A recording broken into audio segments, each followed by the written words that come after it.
Welcome to another edition of Holiday Helpings. Today we are out in Hyde Park with one of my favorite chefs, Erick Williams. Happy holidays. Happy holidays. So the last time we were with you, we were at one of your other restaurants. Of course, everyone knows you from Virtue, which is only 5 years old, but since you've opened Virtue, tell everybody how many restaurants you've opened. We opened Mustard Seed Takeout Kitchen, Top This Mac and Cheese, and we are at Daisy's Po' Boy and Tavern. It is absolutely beautiful too, and today he's going to show us a recipe that I think all of us would really enjoy, and that's your famous gumbo. So tell me about gumbo and holidays. How do the two come together? Well, gumbo in my family works out really, really well because people will starve themselves before dinner. And so to be able to have gumbo right around lunchtime is a nice, hearty way to kind of break your fast and then prepare you for all of the unctuousness that's about to take place. So here he is. He's got everything ready to go. Where do we begin? I have my canola oil here, and I'm going to drop that into the pot. We just dropped a little bit of flour into that oil, and I'm going to stir that to get the lumps out. All right, so we're going to add our onions to this next. I bought live crabs, and then I put them in the freezer. The yellow that's inside of here and the juice is what I do want. Okay. I am taking out the membrane because we are going to use that shell. Oh, you are? For flavor.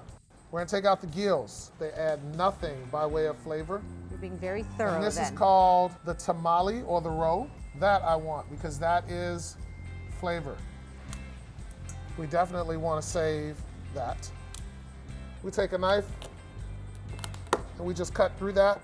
I'm going to cut that twice. Oh, what do we got here? We're going to add some sausage. I want the fat to render out of that sausage a bit. Now we're adding a little bit of bell pepper. I'm simmering those really quickly and stirring them in. We are going to add chicken stock. I'm just going to take my little shell. We're going to remove that later. I don't have the benefit of New Orleans to get my bay leaves fresh. What I do is I shred these really small so that they break down a little bit.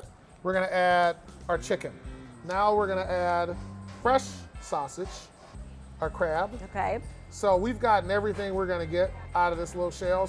That's the love. Okay. That is crab flavor personified. Okay. It's like crab on steroids. Then we're going to add our cooked shrimp.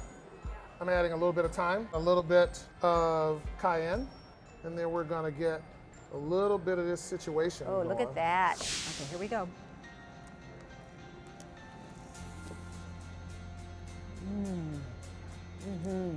That's really good.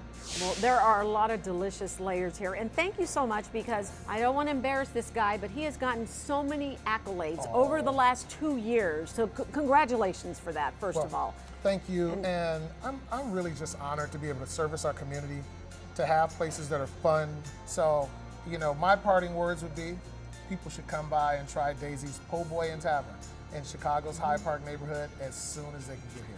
But again, all of this, of course, is for a great cause, and that is the Greater Chicago Food Depository. Yes. So guess what?